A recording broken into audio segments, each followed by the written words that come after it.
I-post ko to. Sabihin ko na ginawa ng gubat ni Ate Rosalie yung rooftop.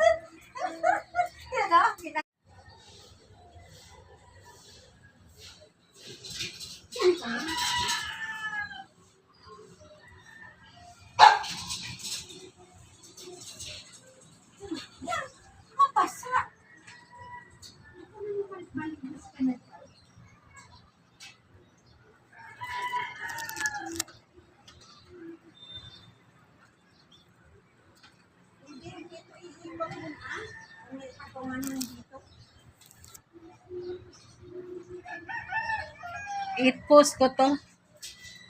Sabihin ko na ginawa ng gubat ni Ate Rosalie yung rooftop.